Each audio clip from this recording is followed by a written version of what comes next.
Have you ever heard of the idea of becoming anxiously engaged in a good cause? Well, sure you have. We've all heard it from time to time, and there are a lot of good causes to be anxiously engaged in. You know, the Founding Fathers were engaged in great causes. Freedom and liberty were good causes to be engaged in, and still are. Becoming members of civic organizations and clubs that help feed the hungry and educate children. All of these and many more like them are good causes to be anxiously engaged in.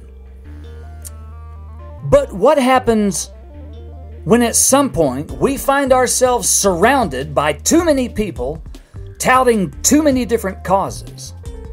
You know, you can reach cause overload at some point. And a lot of these different causes are causes that you may not necessarily agree with. They're being championed by people who don't care whether you agree with them or not. They're going to shove their cause right down your throat if they have their way about it.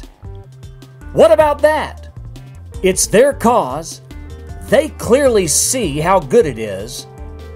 And if you don't agree, in their minds, you just don't get it. But it's for your own good, is the way they look at it, and they'll do whatever it takes to make you and me subject to their cause. Now that may sound a little extreme, but the world is full of people like this. They want what they want.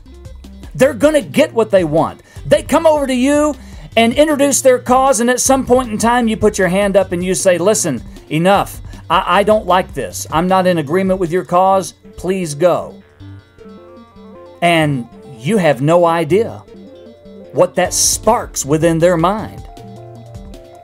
As a matter of fact, if you could see into their mind, this is what it would be.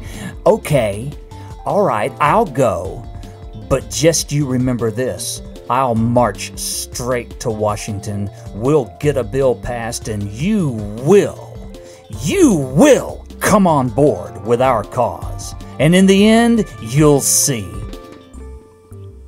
There are a lot of people that if you could clearly see what it is they were thinking, that's what you would see. And guess what?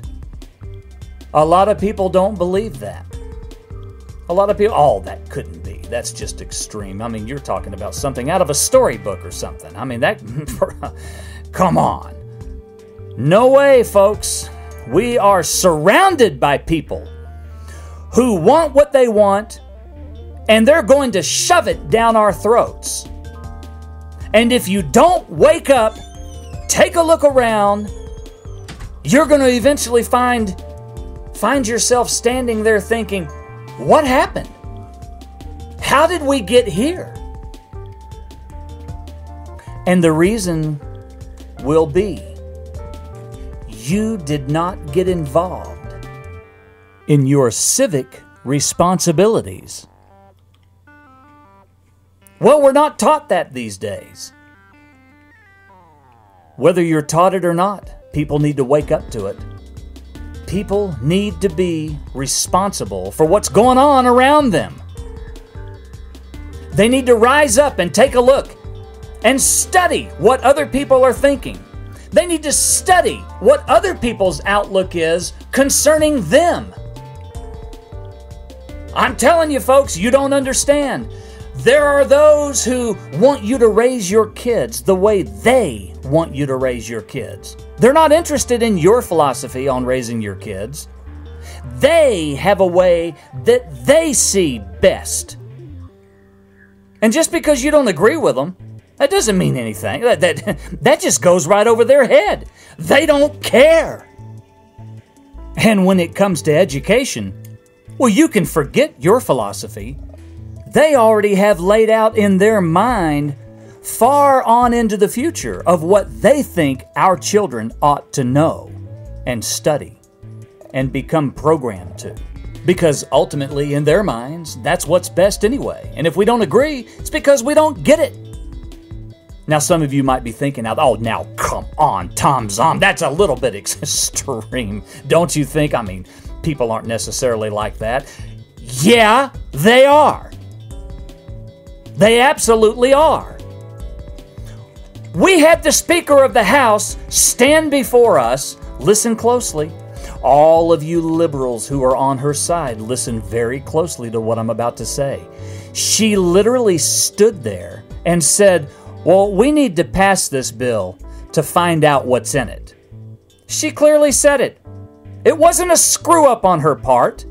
That's what she said. We need to pass this bill to find out what's in it. No, ma'am. You need to read the bill, study it out, ponder it, sleep on it, and meet with committees on it and discuss it and get other ideas and other input, along with keeping the public informed as you go along. Do you think any of this happened? They wanted what they wanted, and they shoved it down our throats because they get it, we don't. And it's my belief, unless I'm corrected, it's my belief that there's a lot more of that type of activity coming down the pike if we allow it. That's the problem nowadays, folks. Most people bury their heads in the sand and keep their thoughts aloof from the other causes that are being presented in this world today. The world's progressing on a daily basis at 100 miles an hour, and it's hard to keep up with, and it's stressful, and there's enough to do in our own lives, of course. Nonetheless, we still have to be responsible and think and put forth effort in keeping up with our communities and keeping up with the way our world is going to be, not only for us, but for our children. And yeah, for our grandchildren. The question is, at what point do we determine that someone else's cause might not necessarily be our cause? Enter your response right here below, and you may want to subscribe so as to receive notifications of our new vlogs. We're doing them on a daily basis, especially between now and the election. Also, go to TomZom.com, where you can join in on our forum as well. All of the subjects that we talk about on our vlogs will be listed there. And you can enter our chat room when you go to TomZom.com and chat with other like-minded people about all of this. I'd like to thank each and every one of you for tuning in and listening, and ask you to tune in tomorrow as we're going to come at you with another one. Take care, folks.